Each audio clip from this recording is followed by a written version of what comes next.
नमस्कार दोस्तों, मैं बरखा शर्मा आपका डीलो क्लासेस में स्वागत करती हूं और आज हम बात करेंगे चैप्टर नंबर 36 के बारे में, जो बात करता है हमारा संपत्ति का व्ययन यानी कि डिस्पोजल ऑफ प्रॉपर्टी। कहां से कहां तक सेक्शन कवर कर रहा है? 497 से 505 तक। उम्मीद करती हूं अब तक आप लोगों ने 35 चैप्टर्स कंप्लीट कर लिए होंगे। जी हाँ, बीएनएसएस के हमारे चैप्टर कंप्लीट हो चुके हैं। बीएनएसएस के चैप्टर नंबर 35 तक हम लोग कंप्लीट करके आ चुके हैं। जिन लोगों ने सीरीज को नहीं देखा है वो जाके देख सकते हैं। कंप्लीट सीरीज आपको मिल जाएगी, यूट्यूब पे अवेलेबल है और बीएनएस की सीरीज भी अवेलेबल है। तो जो लोग चाहते हैं कि हम लोग बीएनएस और बीएनएसएस जो कि हमारे नए क्रिमिनल एक्ट से हैं उनको कंप्लीट करना चाहते हैं तो डीलो जंक्शन के साथ में कर सकते हैं। इसकी जो पीडीएफ वगैरह होगी वो आपको मिलेगी डीलो क्लासेस की ऐप पर। डीलो क्लासेस की ऐप है हमारी, उस पर आपको इसकी पीडीएफ वगैरह मिल जाएगी। आप टेलीग्राम चैनल के थ्रू भी हमसे जुड़ सकते हैं जो कि है डीलो क्लासेस। ठीक है, अब हम बात करेंगे चैप्टर नंबर 36 की, जो बात करता है डिस्पोजल ऑफ प्रॉपर्टी यानी कि संपत्ति का व्ययन।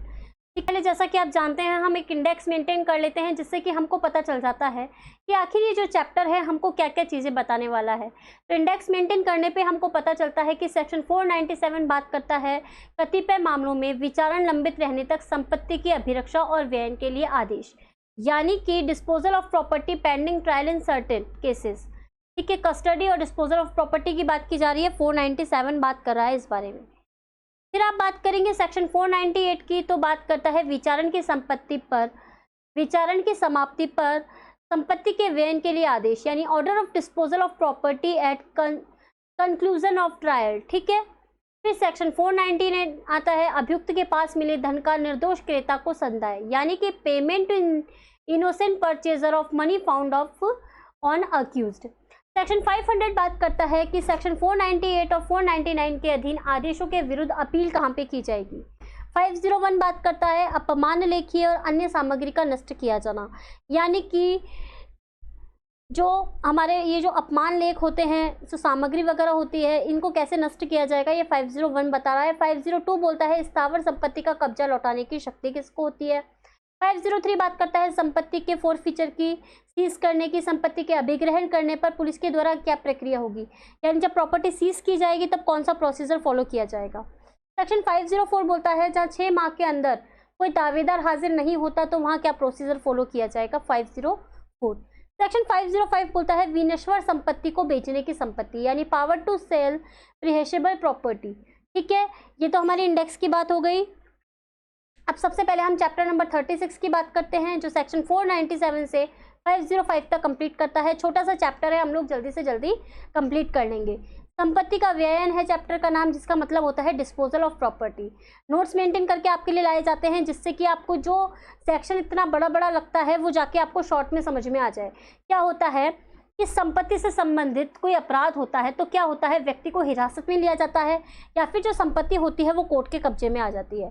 तो जो हिरासत में संपत्ति होती है उसका जो व्ययन होता है, डिस्पोजल होता है, वो निम्न तरीके से हो सकता है।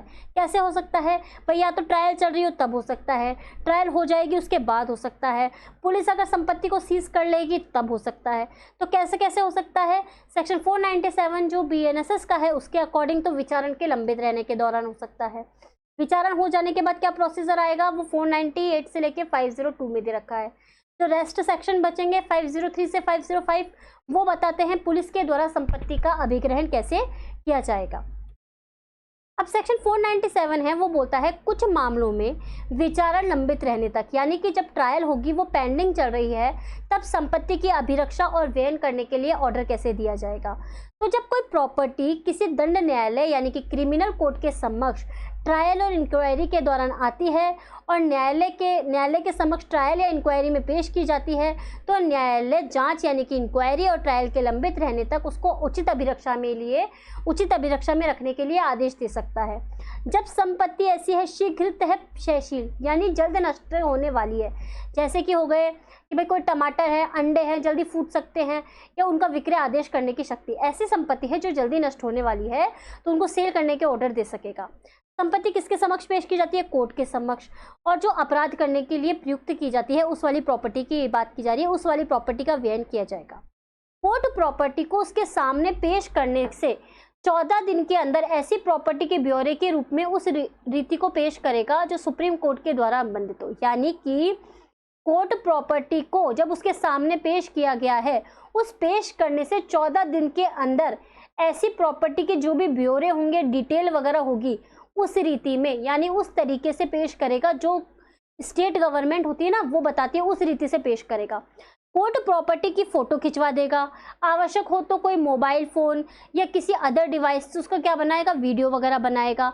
इस तरह की डिटेल ट्रायल इंक्वायरी या अन्य कार्यवाही में साक्ष्य के रूप में यूज़ की जा सकेगी।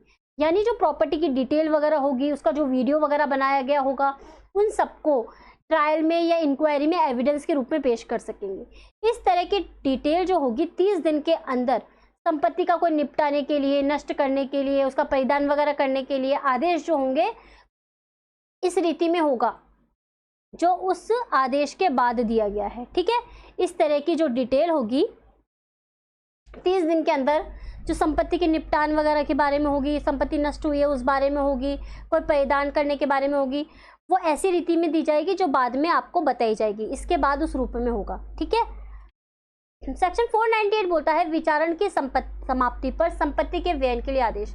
भाई ट्रायल खत्म हो गई तो जो प्रॉपर्टी है उसकी डिस्पोजल के लिए ऑर्डर दिया जाएगा। कैसे? जब किसी आपराधिक मामले में अन्वेषण यानी कि ट्रायल, इंक्वायरी, ये जो चीज़ें होती है ये खत्म हो जाती है, तो न्यायालय संपत्ति या दस्तावेज जो उसके सामने पेश है उसकी अभिरक्षा में है, जिसके बारे में कोई अपराध किया गया है, उसको नष्ट करके प्राप्त किया, ऐसे व्यक्ति को परिधान करके जिसका उस पर कब्जे का हकदार हो दावा करता है, किसी अन्य प्रकार से उसके लिए व्ययन करने के लिए आदेश देगा जो भी उसको ठीक लगता है। यानी कि जब किसी आपराधिक मामले में, क्रिमिनल मामले में अन्वेषण, जांच, ट्रायल वगैरह की जाती है, न्यायालय को लगता है कि भाई संपत्ति को नष्ट करके, उसका परिधान करके, कब्जे का हकदार है उसको दे, उस जो दावा वगैरह करता है उसको दे के, तो जिस तरीके से भी उसका व्ययन करना है करे, उसके लिए वैसे आदेश देगा जो भी उसको ठीक लगेंगे। संपत्ति के कब्जे के हकदार वाला व्यक्ति संपत्ति के परिधान के लिए आदेश शर्त या बिना शर्त पर भी दिया जा सकता है। कैसे दिया जा सकता है ऑर्डर? या तो कंडीशन के साथ या विदाउट कंडीशन। वह न्यायालय को वचन प्रतिभों सहित या रहित निष्पादित करेगा। जो बेल बॉन्ड होगा ना वो कैसे देगा? या तो न्यायालय को प्रतिभों के साथ देगा या प्रतिभों के रहित देगा। आदेश अपील या पुनरीक्षण में उपांतरित अपास्त कर तो वह संपत्ति न्यायालय को दे देगा। ठीक है, पुनरीक्षण में क्या कर सकता है? उसको आदेश को पुनरीक्षण में उपांतरित कर सकता है, पलट सकता है, अपास कर सकता है और संपत्ति को कोर्ट को वापस दे सकता है। 498 ये बोल रहा है। फिर बोल रहा है कि सेशन कोर्ट ऑर्डर खुद देने की जगह सीजीएम को भी कैसे देगा कि भाई तुम ऑर्डर दे दो। जहाँ संपत्ति ऐसी है, कोई पशुधन हो गई, शीघ्र नष्ट होने वाली हो गई, तो उसके संबंध में क्या करेगा? बंधपत्र निष्पादित कर सकता है और इसका जो आदेश होगा वो 2 मास तक, जब तक अपील का निपटारा नहीं हो जाता, क्रियान्वित किया जाएगा। या तो 2 मास के अंदर या जब तक अपील का निपटारा नहीं हो जाता तब तक उसको क्रियान्वित किया जाएगा। संपत्ति में वो संपत्ति भी शामिल है जो मूलतः किसी पक्षकार के कब्जे में है, किसी के कंट्रोल में रह सकी है, जिसका संपरिवर्तन किया गया है या जो किसी भी अन्य तरीके से अर्जित की गई है, ये इस तरीके की संपत्ति को माना गया है। सेक्शन 499 कहता है अभियुक्त के पास मिले धन का निर्दोष क्रेता को संदेह है। तो जब कोई व्यक्ति किसी अपराध के लिए जो चुराई हुई संपत्ति से संबंधित है उसके लिए दोषित किया जाता है, यानी किसी व्यक्ति को ऐसे अपराध के लिए दंडित किया गया जो चुराई हुई संपत्ति से संबंधित है और किसी अन्य व्यक्ति ने चुराई हुई संपत्ति के संबंध में उससे क्रम किया है, काम वगैरह किया है, सिद्धदोष व्यक्ति की गिरफ्तारी पर उसके कब्जे में कोई धन निकाला गया था, तो न्यायालय क्रेता के आवेदन पर, यानी कि क्रेता क्या होगा, उसका आवेदन करेगा, एप्लीकेशन लगाएगा, तो चुराई हुई संपत्ति पर कब्जे के हकदार व्यक्ति को संपत्ति को वापस करने पर आदेश 6 मास की अवधि के अंतर्गत दे सकता है। इंपॉर्टेंट पॉइंट है कि कितने दिन के अंदर देगा, तो 6 मास के अंदर दे सकता है। ऐसा क्रेता द्वारा दिए गए मूल्य से अधिक धनराशि ऐसे धन में उसे प्रेरित की जाएगी। मतलब क्रेता ने जो उसका मूल्य दिया है उससे अनधिक राशि, यानी कि उससे ज़्यादा धनराशि नहीं होनी चाहिए, वो उसे धन के रूप में प्रेरित की जाएगी। सेक्शन 499 बोल रहा है। सेक्शन 500 क्या बोल रहा है? सेक्शन 498 और 499 के अधीन आदेशों के विरुद्ध अपील कहाँ पे की जाएगी? तो सेक्शन 498, 499 में किसी जो मजिस्ट्रेट के द्वारा या फिर न्यायालय ने जो आदेश से व्यथित कोई व्यक्ति उसके विरुद्ध अपील उस न्यायालय में कर सकता है जहां पर सामान्यतः दोष सिद्धि के विरुद्ध अपीलें होती है। अपील न्यायालय अपील का निपटारा होने तक ऐसे आदेश को रोक सकता है और आदेश को उपांतरित, परिवर्तित, रद्द वगैरह करने का या फिर अन्य कोई आदेश दे सकता है जो भी उसको सही लगे। ठीक है, 500 के अंतर्गत 501 बोलता है अपमान लेखी और अन्य सामग्री का नष्ट किया जाना। तो सेक्शन 294, 295, 356 का क्लोज 3, 4 इसमें दोष सिद्धि में जो भी चीज़ें वगैरह मिली हैं उनको कोर्ट की अभिरक्षा सिद्धदोष व्यक्ति में कब्जे में नष्ट करने के ऑर्डर देगा। मतलब जो भी अभिरक्षा में चीजें हैं, सिद्धदोष व्यक्ति के कब्जे में ऐसी चीजें हैं तो उसको नष्ट करने के ऑर्डर देगा मजिस्ट्रेट। कोर्ट बीएनएस सेक्शन 274 से 277 हम लोग पढ़ के आ चुके हैं बीएनएस को। तो 274 से 277 जो था खाद्य पेय औषधि मिलावट वगैरह से संबंधित था, उनको नष्ट करने के ऑर्डर वगैरह देगा। ये सेक्शन 501 के अंतर्गत बताया गया है। 502 कहता है स्थावर संपत्ति का कब्जा लौटाने की शक्ति। तो व्यक्ति दोष सिद्ध है किस बारे में? आपराधिक बल के बारे में, कोई आपराधिक बल प्रदर्शन वगैरह करने के बारे में, आपराधिक अभित्रास से संबंधित अपराध के लिए। और कोर्ट को लगे कि उससे कोई व्यक्ति किसी इमूवेबल प्रॉपर्टी से बेकब्जा किया गया है, तो अगर न्यायालय को सही लगे तो वो उसका कब्जा वापस लौटा देगा। और ऐसा जो ऑर्डर होगा दोष सिद्धि के 1 मंथ के बाद नहीं दिया जाएगा। ठीक है, टाइम पीरियड दे रखा है हमको कि तो इसको 1 महीने के बाद नहीं दिया जा सकता। अपील निर्देश पुनरीक्षण निपटाते समय ऐसा ऑर्डर भी दिया जा सकता है। यानी ये सिचुएशन है, इस समय पे भी ऐसा आदेश पारित किया जा सकता है अपील निर्देश और पुनरीक्षण के समय पे भी। किस चीज का? स्थावर संपत्ति का कब्जा लौटाने की शक्ति। 503 कहता है संपत्ति के अभिग्रहण पर पुलिस के द्वारा प्रक्रिया। यानी जब संपत्ति है, प्रॉपर्टी है, उसको सीज किया गया है तो पुलिस क्या प्रोसेस फॉलो करेगा? तो जब संपत्ति के अभिग्रहण की रिपोर्ट मजिस्ट्रेट को करता है और जांच विचारण के समय संपत्ति क्रिमिनल कोर्ट के समक्ष पेश नहीं की जाए तो मजिस्ट्रेट संपत्ति के व्यय के संबंध में ऐसे ऑर्डर दे सकती है जो भी उसको ठीक करे। तो जब पुलिस संपत्ति के, अभी ये पुलिस नहीं है, पुलिस है ये, ठीक है ना, को सीज करने की रिपोर्ट मजिस्ट्रेट को करता है और जांच विचारण के समय ऐसी संपत्ति क्रिमिनल कोर्ट के सामने पेश नहीं की जाती तो मजिस्ट्रेट संपत्ति के व्यय के यानी डिस्पोजल के ऑर्डर दे सकता है। ठीक है, और वो दे सकता है जो उसको सही लगे। यदि हकदार व्यक्ति ज्ञात हो यानी कि जाना पहचाना हो तो शर्तों के साथ उसको परिदत्त करने के ऑर्डर देगा। और यदि अज्ञात हो व्यक्ति जिसके बारे में नॉलेज नहीं है तो मजिस्ट्रेट उस संपत्ति को क्या कर सकता है? निरुद्ध कर सकता है। एक उद्घोषणा जारी की जाएगी जिसमें प्रॉपर्टी की डिटेल वगैरह होगी। न्यायालय के जो व्यक्ति होगा वो न्यायालय के सामने हाजिर होकर 6 मास में दावा सिद्ध करने को कहा जाएगा। कब से 6 मास लागू होगा? उद्घोषणा यानी कि प्रोक्लेमेशन जारी होने की तारीख से 6 मास के अंदर ऐसा करना पड़ेगा आवेदन वगैरह। सेक्शन 504 कहता है 6 मास में दावेदार हाजिर ना हो तो वहां प्रक्रिया। यदि ऐसी अवधि में कोई व्यक्ति संपत्ति पर अपना दावा सिद्ध नहीं कर पाता तो संपत्ति क्या होगी? जो हमारा राज्य है उसके समक्ष चल जाएगी, यानी राज्य को सौंप दी जाएगी वो संपत्ति और गवर्नमेंट के द्वारा वो सेल कर देगा। और अपील उस न्यायालय में होगी जहां पर सामान्यतः उसकी अपील की जाती है। फिर लास्ट सेक्शन है वो ये बोल रहा है कि सेक्शन 505 विनश्वर संपत्ति को बेचने की पावर।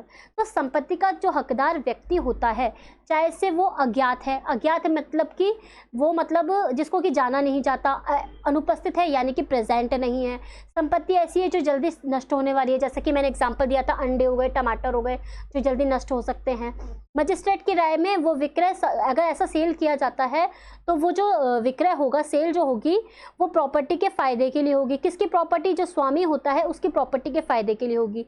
और जो संपत्ति का मूल्य होगा वो 10,000 रुपये से कम है तो मजिस्ट्रेट क्या कर सकता है? उसके विक्रय के आदेश दे देगा। ये हमारा लास्ट सेक्शन था। जो चैप्टर नंबर हमारा 36 है उसका लास्ट सेक्शन था 505। हमने बात की है डिस्पोजल ऑफ प्रॉपर्टी के बारे में। उम्मीद करती हूँ आपको ये चैप्टर अच्छा लगा होगा। चैप्टर अच्छा लगा है तो आपको इसको लाइक करना है, शेयर करना है, सब्सक्राइब करना है। जुड़े रहिए डीलो जंक्शन के साथ में। और आपको इसकी पीडीएफ चाहिए तो पीडीएफ के लिए आपको डीलो क्लासेस की ऐप को डाउनलोड करना होगा। और आप चैनल से भी जुड़ सकते हैं जो कि है हमारा टेलीग्राम चैनल डीलो क्लासेस के संबंध में। ठीक है, मिलते हैं नए लेक्चर के साथ। Thank you so much.